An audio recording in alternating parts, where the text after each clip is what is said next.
Bom, gente, então, dando continuidade aqui, como eu disse, a abordagem junguiana, ela tem...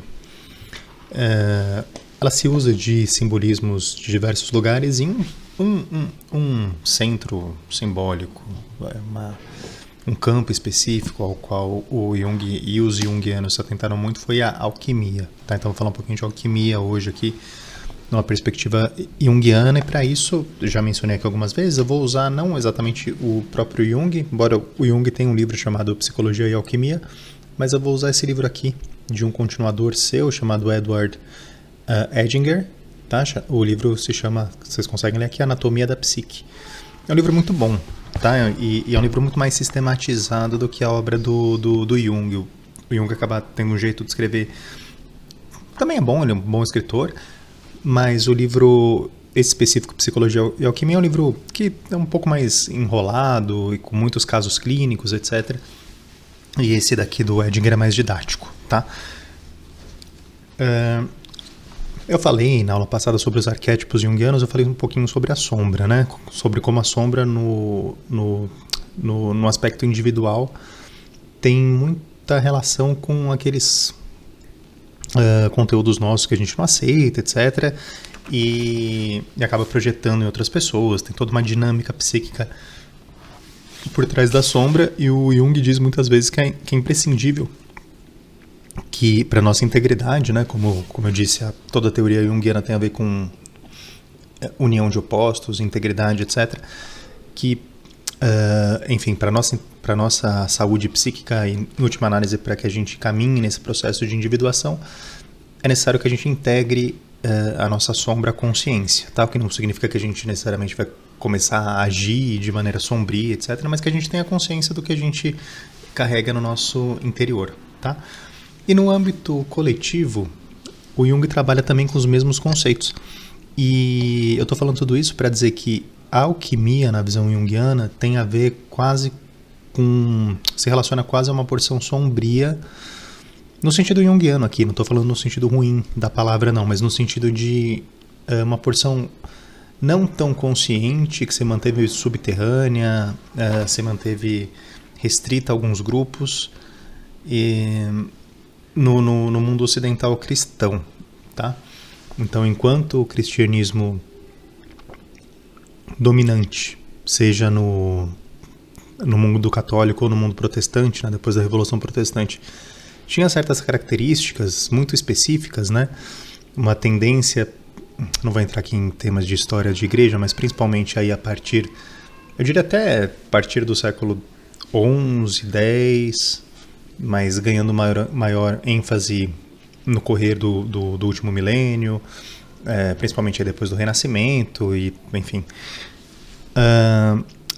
A igreja institucional, a igreja luminosa, vamos colocar assim, entre aspas, tá? A igreja visível, a igreja do povo, tá? Seja, de novo, a católica, né, durante a maior parte do tempo, em muitos estados mesmo após a Revolução Protestante, ou seja, as igrejas protestantes, elas se caracterizaram assim, dominantemente por um certo literalismo na interpretação das escrituras, um sentido muito moral, tá, em todas as coisas, a crença, né, na Igreja Católica em sacramentos, mas muito pouca ênfase, eu diria, na transformação interior, tá, na transformação do homem em Deus, eu colocaria nesses termos, tá?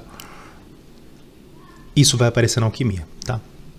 No cristianismo ocidental, principalmente esse cristianismo ocidental mais recente, aí, então do último milênio, assim, basicamente o tema da salvação é um tema relacionado à moralidade, à observância de códigos morais e a uma escolha, um julgamento, às vezes uma eleição de Deus, né? Então é uma força externa que ao final da nossa vida determina aqueles que vão ser salvos e, portanto, vão para o céu, e aqueles que vão ser condenados e vão para o inferno, ou tem a realidade do purgatório também, que é bastante presente no cristianismo ocidental. Agora tem uma questão importante aqui, que o próprio Jung não desconhecia, embora ele não fosse um grande conhecedor do cristianismo histórico e tal, mas é também tradicional dentro do cristianismo a ideia de que o ser humano tem por vocação tornar-se Deus, tá? E isso não é um exagero, tá? Isso, enfim, é um outro tema em relação ao qual eu tenho um enorme interesse, mas isso se preserva muito claramente nas igrejas orientais cristãs, a igreja ortodoxa, que vai falar, que vai falar em meta da vida humana, não a santificação, tá? Não a santidade, igual se diz na igreja católica. Tá tudo bem com esse termo, tá? Mas eu estou querendo dizer que o termo eleito pela igreja ortodoxa é outro que tem a ver, que deixa muito mais claro o que significa, tá? Para eles, o destino final da existência humana. Esse termo é teosis ou deificação, ou seja, é o tornar-se Deus. Eles se reportam muito a Santo Atanásio, por exemplo, que disse que Deus se fez homem, né, Jesus Cristo, para que o homem pudesse se fazer Deus. Tá? Então tem essa ideia. E como eu ia dizendo, então, no cristianismo histórico ocidental, essa ideia foi cada vez mais posta de lado para que em seu lugar imperasse uma outra visão muito mais jurídica, moralista, de salvação. Tá? A salvação que se dá basicamente pela mensuração dos atos praticados em vida, etc. Claro, também, né, tendo aí o auxílio de Jesus Cristo, pela sua expiação, pela sua morte, que serviu de expiação pelos nossos pecados, e daí tem toda a discussão protestante, católica, se é pelas obras, se é pela fé, mas tudo isso está dentro de um arcabouço jurídico, em que, ou dominantemente jurídico e moralista, em que a gente precisa corresponder na nossa vida a certos padrões de conduta, e ainda que tenha sido necessária expiação por Jesus Cristo, no final das contas vai haver um julgamento, e é esse o julgamento que vai determinar o nosso futuro. Embora as vidas dos santos tragam elementos, e desculpe a digressão aqui um pouco, mas acho que é um tema interessante, embora as vidas dos santos, concretamente, tragam claramente, né, principalmente os santos mais místicos, uma Santa Teresa d'Ávila, um São João da Cruz, né, na tradição católica, embora essas vidas de santos tragam evidentemente elementos de deificação, de teoses, né, de união mística entre criatura e criador, né, entre o ser humano e Deus, para o povo, se a gente pensar mesmo nos católicos contemporâneos, né, que vão à igreja de domingo, etc., o que é enraizada não é essa noção de que o homem pode se transformar em Deus durante a vida, mas sim a noção de que é necessário que ele faça certas coisas, se comporte de determinada maneira,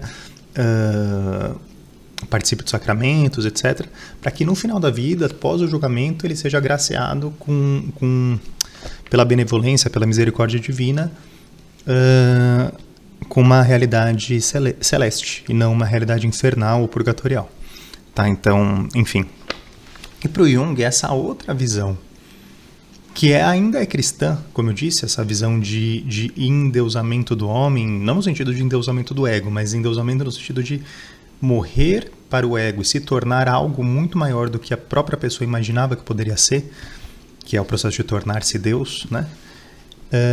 Tudo isso foi então relegado às sombras e apareceu, por exemplo, em círculos alquímicos. Tá? A alquimia, ela sabia, os alquimistas sabiam do risco que era tratar desses temas de forma escancarada e, portanto, o que eles faziam era disfarçar esse processo da busca do homem por se tornar Deus por meio de símbolos. Eu vou ler aqui, tá?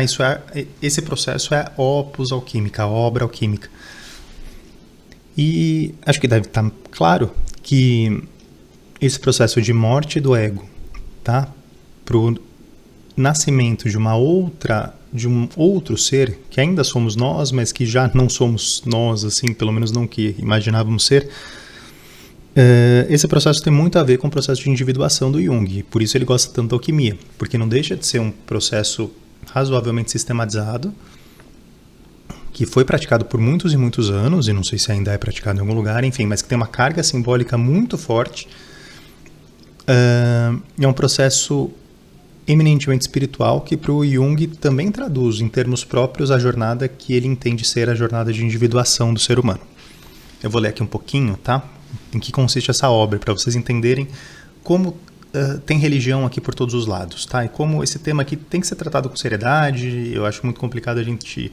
Enfim, se vocês se interessam por esse curso, vocês certamente vão ter uma visão não reducionista desse tema, tá? E vocês vão entender que a alquimia não pode ser tratada de forma leviana, de forma superficial. Tem muita sabedoria aqui e também não pode ser tratado simplesmente como algo diabólico, etc. As coisas são muito mais complexas do que essas dicotomias fáceis que a gente tende a nutrir, muitas vezes. Eu vou ler aqui para vocês entenderem um pouquinho mais em que consiste esse processo, tá? Em linhas gerais. Então diz aqui o autor que a imagem central da alquimia é a ideia da opus, ou da obra. O alquimista via-se como alguém comprometido com um trabalho sagrado, a busca do valor supremo e essencial. Os textos alquímicos têm muito a dizer sobre a natureza da opus e sobre a atitude que se deve ter em relação a ela. Certas virtudes são requisitos indispensáveis. Diz um texto: todos os que buscam seguir essa arte, todos os que buscamos, ele coloca na primeira pessoa do plural aqui, né? Todos os que buscamos seguir essa arte não podemos atingir resultados úteis, senão com uma alma paciente, laboriosa e solícita, com uma coragem perseverante e com uma dedicação contínua. Fecha aspas. Esses são os requisitos da função do ego. A paciência é fundamental. Coragem significa disposição para enfrentar a ansiedade. E dedicação contínua tem um sentido de uma disponibilidade para perseverar, a despeito de todas as modificações de humor e de estado mental, no esforço de pesquisar e compreender aquilo que está ocorrendo. Uma característica proeminente da opus é o fato de ser considerado um trabalho sagrado, que requer uma atitude religiosa. Aí ele cita um outro texto. Se alguém deseja alcançar esse grande e indescritível mistério, que é a arte ou a obra alquímica, deve lembrar-se de que ele é obtido não apenas pelo poder do homem, mas também pela graça divina, e de que não a nossa vontade ou desejo, mas tão somente a misericórdia do Altíssimo nolo pode entregar. Por essa razão, deves, antes de tudo, purificar teu coração, elevá-lo apenas a Ele, a Deus, e pedir-lhe, a Deus, esse dom, com verdadeira determinação, e uma oração que não deixe dúvidas. Somente Ele pode dá-lo e entregá-lo. Ora, o regime é mais amplo do que a razão percebe, exceto quando por inspiração divina. Pobre daquele que não tem temor a Deus, pois Ele o pode privar dessa arte. Nossa arte, assim na teoria como na prática, é sempre um dom de Deus, que a dá quando e a quem deseja. Não é daquele que por ela anseia, nem daquele que se apressa. É apenas concedida pela misericórdia de Deus. E daí o próprio Edinger vai concluir aqui. Trechos como esses deixam claro que há necessidade de uma cuidadosa consciência do nível transpessoal da psique. Isso significa que devemos estar orientados para o si mesmo, para o self. Falei disso anteriormente, e não para o ego.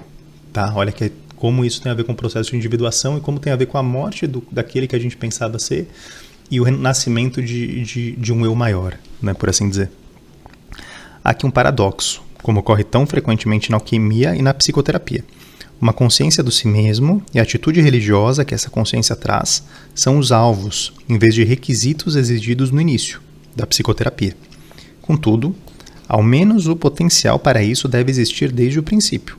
Como diz um alquimista, se pretendemos encontrar a pedra filosofal, devemos começar com um fragmento seu. À medida que o processo se aprofunda, percebemos cada vez mais que o discernimento vem até nós pela graça e que ocorrem desenvolvimentos, não pela vontade do ego, mas pela premência da individuação, cuja origem é o si mesmo. Olha como o Edinger, seguindo os passos do Jung, quase transpõe a linguagem da alquimia para a linguagem da psicologia, da terapia junguiana. E ele vai, por exemplo, identificar a pedra filosofal, que é a grande busca, né, do trabalho alquímico, que obviamente não é uma pedra literal, mas é o símbolo do homem superior, tá? E depois eu vou falar um pouquinho por que é uma pedra, tá? Tem uma razão para isso. Ele vai identificar essa pedra filosofal como o próprio fim do processo de individuação, que é o self, ou si mesmo, que é o homem superior. Na próxima parte da aula eu vou falar um pouquinho mais como isso se desenvolve, mas só para fornecer aqui algumas linhas gerais, sem ultrapassar muito o nosso tempo, esse processo alquímico, ou processo psicoterapêutico na visão junguiana, se dá basicamente por uma série de transformações. E essas transformações visam, em última análise, a fazer despertar, obviamente chegar à transformação final, que é a transformação do ego, né, do homem falso, no si mesmo, que é o homem verdadeiro, ou da matéria bruta, que é a nossa realidade cotidiana, na pedra filosofal, que é a realidade final que a gente deve alcançar. Agora, para que essa transformação final aconteça, há uma série de etapas intermediárias e todas elas envolvem transformação. Existem 4 etapas que têm a ver diretamente com os elementos. Tá? Existem os 4 elementos na simbologia ocidental, né? O ar, o fogo, a água e a terra. E eu vou falar disso muito aqui ao longo do nosso curso, porque cada um desses elementos chama para si uma série de símbolos específicos. Então, por exemplo, o ar vai chamar símbolos como os pássaros, como o sopro, como as nuvens, como às vezes as estrelas, etc. O fogo vai chamar símbolos como o próprio fogo, né? Às vezes o sol, às vezes símbolos de realeza, às vezes símbolos de concretude, uma lança, um templo, etc. Às vezes animais de fogo como o dragão, a salamandra e tal. A terra vai invocar também simbolicamente elementos como a própria terra, o cálice, tudo que é receptivo, o útero, etc. E a água vai trazer elementos de dissolução, o rio, peixes, baleias, como por exemplo na história de Jonas, etc. Tudo que tem a ver com dissolução, às vezes a morte é um símbolo da água também. Enfim, esses elementos eles condensam uma miríade inacreditável de símbolos. E quando a gente consegue identificar os símbolos a partir dos elementos, já fica muito mais fácil, a gente já resolve aí 60%, 70% das questões envolvendo o simbolismo, tá? E na alquimia, esses 4 elementos, eles se relacionam a 4 operações alquímicas, que são, quando a gente pensa na água, a operação é a solução, ou solúcio, tá? Que significa basicamente um mergulho, né? O que a gente tinha como sólido se desfaz, e é por isso que muitas vezes, embora isso seja controverso, mas sobre assim, qual é a ordem das operações alquímicas. Isso a gente vai encontrar autores que começam por uma, começam por outra, etc. Mas é comum que se comece pela solução, tá? Pela solução, que é essa dissolução na água, que é o início da morte daquilo que a gente imaginava que era.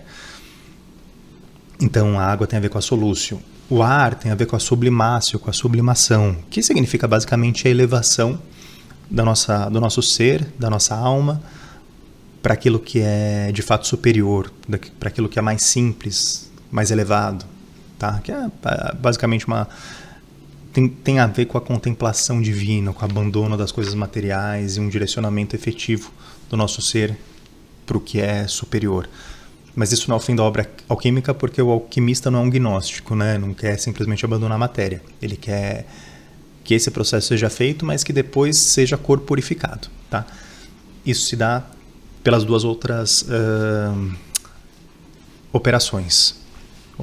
A que se relaciona ao fogo é a calcificação, tá? Que é o tornar cal, que é o resíduo, né? Quando alguma coisa é queimada, enfim, é o resíduo que fica. Então isso tem a ver com uma solidificação, tá? O fogo evapora a água, né? E o que fica é algo sólido e definitivo, tá? E é por isso que muitas vezes a imagem do julgamento tem muito a ver com o fogo, né? O fogo que, na visão cristã, o fogo de Deus tanto é o fogo que liberta, o fogo do amor, como é o fogo da condenação. Isso tem a ver em ambos os casos com uma passagem de uma situação transitória para uma situação definitiva. E o último elemento é não o último no sentido de uma sequência, mas o último no sentido da minha apresentação aqui, é a coagulação, a coagulácio, que também significa uma corporificação, mas agora com base no elemento terra e não no elemento fogo, tá? E há um resumo, né, da obra alquímica, como muitas vezes se fala nisso, né? Solve e coagula. Então, dissolve, né, mergulha na água, abandona quem você é, passa por todo o processo e depois coagula de novo, ou seja, se torna uma outra coisa, mas de novo enraizada, de novo material, tá? Esse é todo o processo alquímico. E além dessas 4 operações relacionadas a aos elementos. Existem outras 3, né? São 7 as operações alquímicas. E essas outras 3 têm a ver com, eu diria, com fundamentos maiores da transformação do ser humano. A separatio, que é a separação, que tem a ver com o discernimento do bem e do mal. Tá? E é algo que acontece como decorrência lógica do próprio processo. A mortificatio, que é a mortificação, que também está relacionada com tudo que a gente tem dito, né? É o homem que deve morrer para que o novo homem renasça, para que o novo homem surja. E por fim, o que essa parece ser mais ou menos uma constante apontada como a coroação da obra alquímica, que é a conjunção, que é a união dos polos opostos, que leva, obviamente, à integridade absoluta do ser humano, e daí o símbolo é matrimônio, o símbolo é aliança, o símbolo é a ponte, tá? O símbolo é a própria pedra, muitas vezes, tá? A joia que brilha, simbolizando a união entre céu e terra.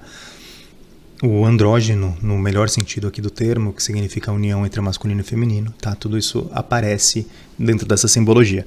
Eu vou falar então no próximo trecho, eu vou focar principalmente as 4 fases alquímicas que se relacionam aos 4 elementos, porque isso vai ser de importância fundamental aqui para o resto do nosso curso, principalmente de quando a gente chegar lá nas aulas mais propriamente amparadas na Bíblia, né? O livro do Mathieu Pajot, em que ele fala sobre espaço, tempo, céu e terra, e isso também tem uma relação muito clara com esses 4 processos alquímicos.